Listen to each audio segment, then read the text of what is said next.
அனைவருக்கும் வணக்கம். இன்றைக்கி செய்ய போகிறது எக்லெஸ் ஸ்ட்ராபெரி பிஸ்கட். அது எப்படி செய்யலாம் வாங்க வீடியோக்குள்ளே போகலாம். வணக்கம் வியூவர்ஸ், இன்றைக்கி நம்ம எக்லெஸ் ஸ்ட்ராபெரி பிஸ்கட் செய்ய போகிறோம். அதுக்கு தேவையான பொருட்களை இப்போ நம்ம பார்க்கலாம். நான் 130 கிராம் மர்கரீன் எடுத்திருக்கேன். 240 கிராம் கோதுமை மாவு, 120 கிராம் ஐசிங் சுகர், 3 டேபிள்ஸ்பூன் சோள மாவு, அரை teaspoon baking powder, 1 teaspoon எசன் vanilla. ஓகேவாஸ், நான் பிஸ்கட்டுக்கு இந்த ஸ்ட்ராபெரி ஃப்ளேவர் தான் பாய்க்க போகிறேன். இதில் கலர் இருக்குது, ஃப்ளேவர் இருக்குது. நீங்கள் அப்படி வேணும்னு சொன்னாக்கா நீங்கள் பேக்கிங் கடையில் போய் கேட்டால் கிடைக்கும். ஓகேவாஸ், இப்போ வாங்க எப்படி செய்யலான்னு உங்கள்கிட்ட இப்போ நான் காமிக்கிறேன். வாங்க ஸ்டார்ட் பண்ணலாம். நம்ம மர்கரீன் எடுத்துக்கணும். 130 கிராம் இப்போ நம்ம இதை நல்லா மிக்ஸ் பண்ணோம்.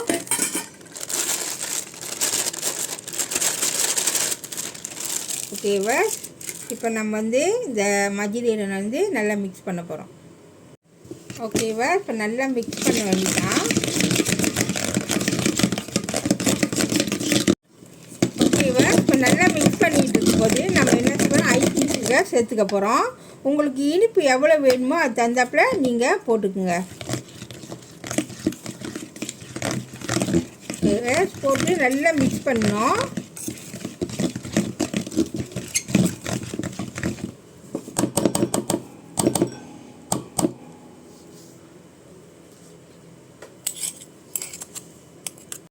ஓகேவா, இப்போ ஐசிங் சுகரையும் மர்கரீனையும் நல்லா மிக்ஸ் பண்ணுங்க.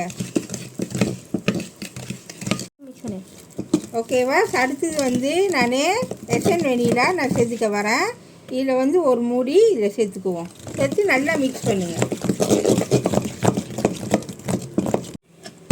ஓகேவா, இப்போ பாருங்கள், நான் ஸ்ட்ராபெரி ஃப்ளேவர் போட்டிருக்கேன். நல்ல வாசம் அப்படி தான் இருக்குது. அப்படி உங்களுக்கு ஒன்றும் கலர் வேணும்னு சொன்னாக்கா நீங்கள் மேற்கொண்டு கலர் சேர்த்துக்கலாம். ஃபுட் கலரு நான் கொஞ்சமாக சேர்த்துக்கிறேன் கலருக்கு. ஓகேவா, போட்டு நல்லா மிக்ஸ் பண்ணிட்டு வாங்க. கணக்காக அந்த டார்க் கலர் வந்துடும் உங்களுக்கு. ஓகேவா, இப்போ பாருங்கள், நான் கலர் கொஞ்சமாக போட்டேன். பாருங்கள், நல்லா மிக்ஸ் ஆகி நல்லா கலர் கொடுத்துருக்கு. இப்போ நம்ம என்ன செய்ய போகிறோம்னா, இது கூட நான் அரை டீஸ்பூன் பேக்கிங் பவுடர் நான் இதில் சேர்த்துக்கிறேன். ரொம்ப போடணும் அவசியம் இல்லை. ஓகேவா, அது கூட நான் 3 டேபிள் ஸ்பூன் சோள மாவு சேர்த்துக்கிறேன். கிரான்ச்சியாக இருக்கிறதுக்குன்னு சேர்த்து நல்லா மிக்ஸ் பண்ணிடுவாங்க. ஓகேவா, இப்போ பாருங்கள், நான் பேக்கிங் பவுடரையும் சோள மாவும் போட்டிருக்கேன். நல்லா மிக்ஸ் பண்ணியாச்சு. அப்படி உங்களுக்கு ஸ்ட்ராபெரியோட ஃப்ளேவர் பத்தலைன்னா மேற்கொண்டு நீங்கள் போட்டுக்கலாம். எவ்வளோ வேணுமாலும் போட்டுக்கலாம். நல்ல வாசமாகவும் டேஸ்ட்டாகவும் இருக்கும். ஓகேவா, அடுத்து நம்ம என்ன செய்ய போகிறோம்னா கோதுமை மாவு சேர்த்துக்க போகிறோம். ஒரேடி அப்படியே போட்டுறாதீங்க. நான் சொன்ன மாதிரி கொஞ்சம் கொஞ்சமாக போட்டு தான் நம்ம மிக்ஸ் பண்ணணும். அப்போ தான் கணக்கான அந்த அளவு தெரியும். ஓகேவா, இப்போ நல்லா மிக்ஸ் பண்ணுவோம்.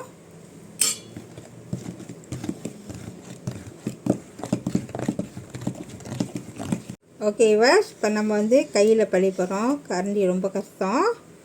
ஓகேவா, நல்லா வாசமாக இருக்குது. நல்லா ருசியாகவும் இருக்கும். இருக்குது நம்ம செஞ்சிட்ட பிறகு தான் தெரியும் அந்த குக்கீஸோட ருசி. ஓகேவா, இப்போ நம்ம என்ன செய்கிறோம், கொஞ்சம் கொஞ்சமாக மாவு போட்டு நம்ம பிழைய போகிறோம். இந்த மாதிரி கொஞ்சம் கொஞ்சமாக மாவு போட்டு பிழைய தான் உங்களுக்கு அந்த கணக்கான அளவு அந்த பதெல்லாம் நல்லா கணக்காக தெரியும். அதுக்கு தான் மாவு எப்பயுமே சொல்கிறது கொஞ்சம் கொஞ்சமாக போட்டு நல்லா மிக்ஸ் பண்ணணும். ஓகேவா, கொஞ்சம் கொஞ்சமாக போட்டு மிக்ஸ் பண்ணிவிட்டு வாங்க.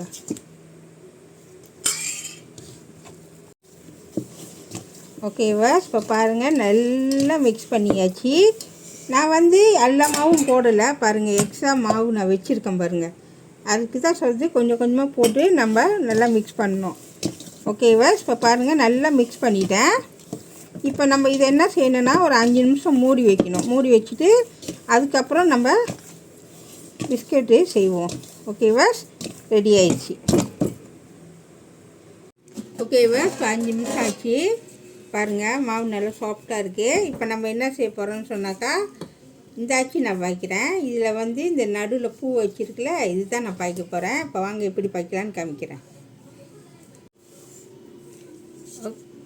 ஓகேவா, இப்போ நம்ம இந்த அச்சு பாய்க்க போகிறோம். இப்போ நம்ம என்ன செய்ய போகிறோம்னா, கொஞ்சோண்டு மாவு அதில் போட்டுக்குங்க. அப்போ தான் அந்த பிஸ்கட் செய்கிறப்ப வந்து அதில் ஒட்டாது, கணக்காக வெளியே வரும். ஓகேவா, நல்லா மாவு உள்ளுக்கு தடவிக்கிங்க. இப்போ நம்ம என்ன செய்ய போகிறோம்னாக்கா, கொஞ்சமாக மாவு எடுத்து உள்ளுக்கு வச்சு அப்படியே சொல்ல வேண்டியதான்.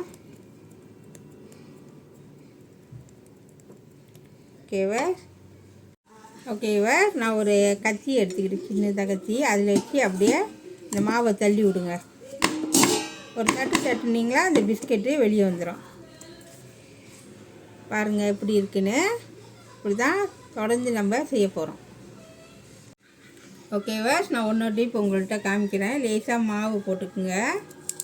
அந்த கட்டியில் கண்டிப்பாக மாவு இருக்கணும். அப்போ தான் வந்து அந்த நம்ம பிஸ்கட் செய்கிறப்ப அந்த மாவு அடியில் ஒட்டாது. ஓகேவா, உங்களுக்கு எவ்வளோ வேணுமாலும் போட்டுக்குங்க. போட்டுட்டு ஒரு கத்தி எடுத்துக்கங்க. எடுத்து லேசாக அப்படியே விடுங்க. பாருங்கள் கணக்காக வந்துருச்சு பாருங்கள்.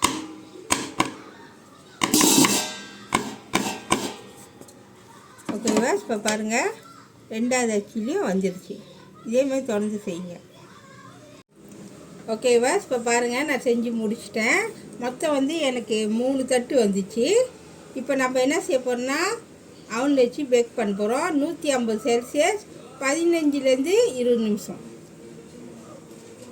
ஓகேவா, நான் அவன் வந்து 5 நிமிஷம் சூடாக்கிட்டேன். இப்போ நம்ம திறந்துட்டு வச்சுருவோம். இப்போ நம்ம என்ன செய்ய போகிறோம்னா, 150 செல்சியஸ் நான் வச்சுருக்கேன். இப்போ நம்ம ஒரு 15 நிமிஷம் இதில் வச்சிடலாம்.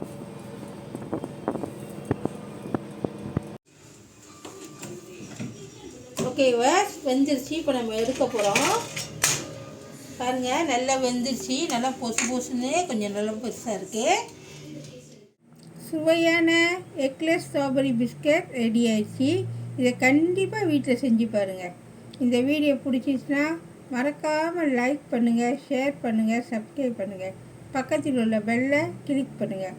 அடுத்த வீடியோ சந்திப்போம். நன்றி, வணக்கம்.